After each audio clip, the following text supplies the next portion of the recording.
Hari ini mau ngebahas. Oke, aduh nggak jadi.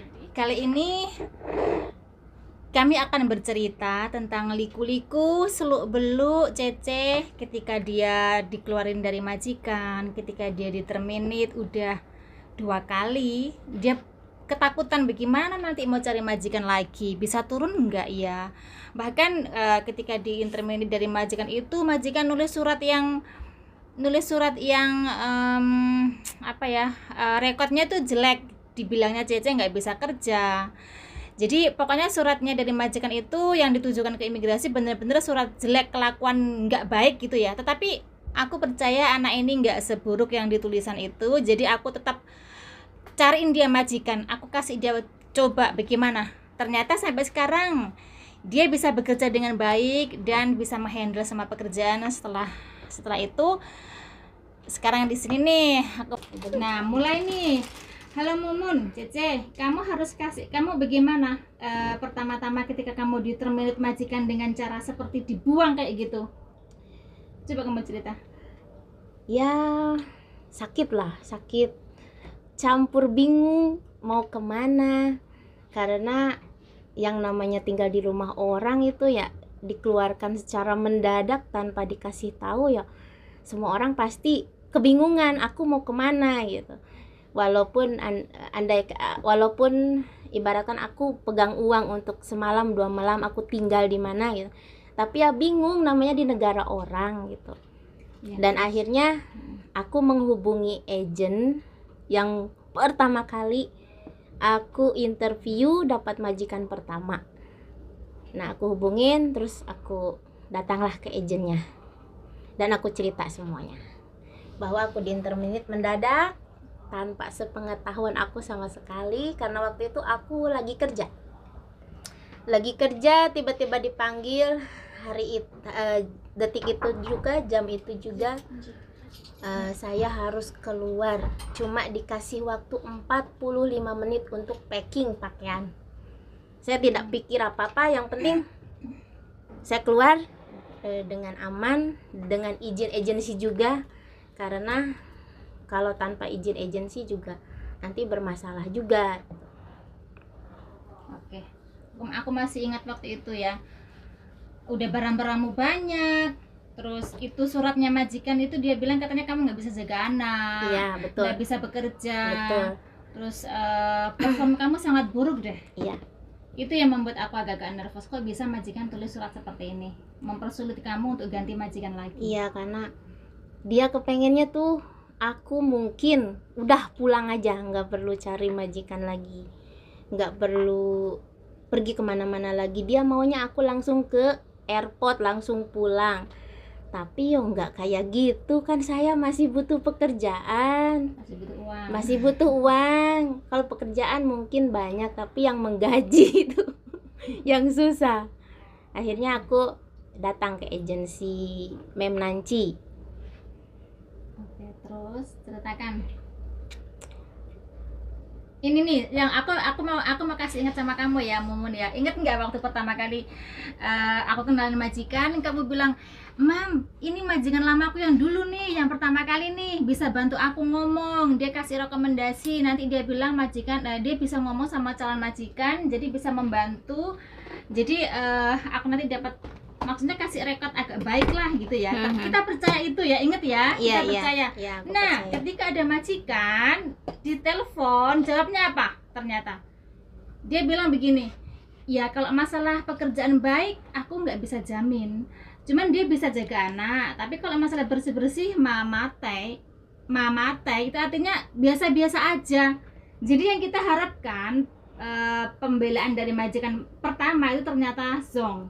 Ternyata betul. Dia tidak membela, tetapi untungnya nasib kamu masih baik. Jadi calon majikan masih nggak dengar kata dari mantan majikanmu yang pertama. Iya.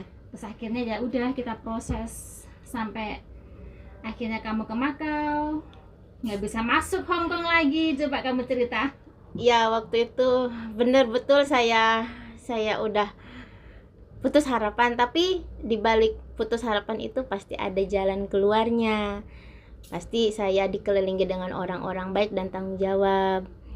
karena saya percaya agent saya bisa membantu saya mengarahkan gimana jalannya supaya saya bisa dapat majikan dan bisa lagi kerja ke Hong Kong. Dan akhirnya waktu itu saya ketemu majikan juga.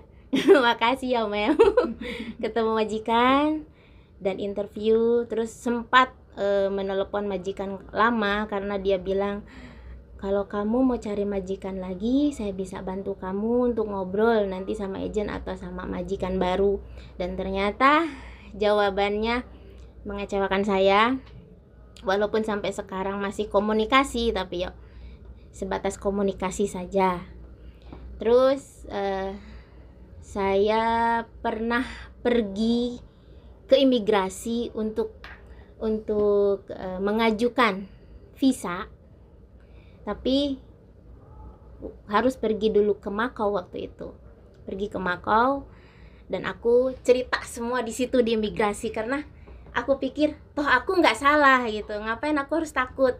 Akhirnya aku cerita semua ke imigrasi itu, kenapa aku dipulangkan secara tiba-tiba, dibelikan tiket secara mendadak.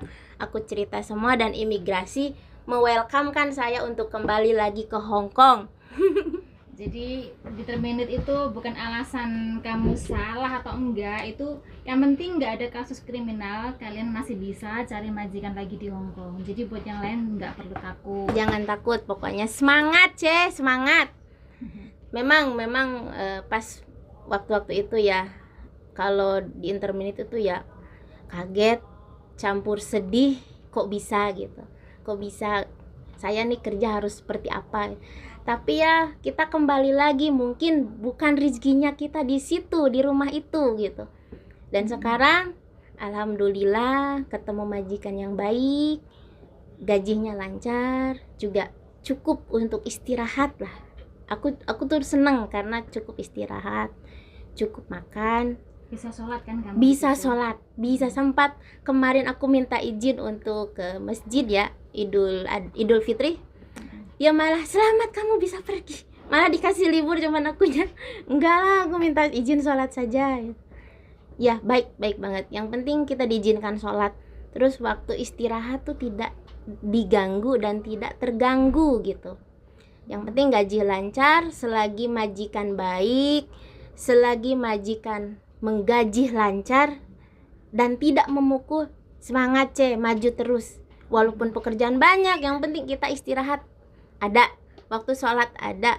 Terus makan itu ya, makan tuh bebas lah, majikan tuh ngasih kebebasan. Yang penting tidak makan daging babi, atau disuruh masak daging babi pun kita diizinkan kasih apa tuh ya, sarung tangan. Kamu diizinkan ya? Ya diizinkan, malah disediain kalau kamu mau sarung tangan ada katanya. Jadi itu tadilah ceritanya, kisahnya determinate dengan rekod sangat buruk sekali dari majikan yang kedua ya. Kalau majikan yang pertama baik, majikan kedua masih pengertian gitu. Kalau yang kedua ini aduh udah keterlaluan banget lah. Iya, tetapi akhirnya yang ketiga lumayan. Bilang 100% baik sih enggak mungkin. Tapi lumayan cukup untuk kita belajar lagi dan belajar kita, karena setiap majikan itu beda-beda karakter. Jadi ya kita harus belajar bagaimana caranya mengambil hati mereka, cara bekerja dengan mereka pun mungkin nggak sama gitu, nggak kayak majikan yang pertama, kedua. Pokoknya semangat lah.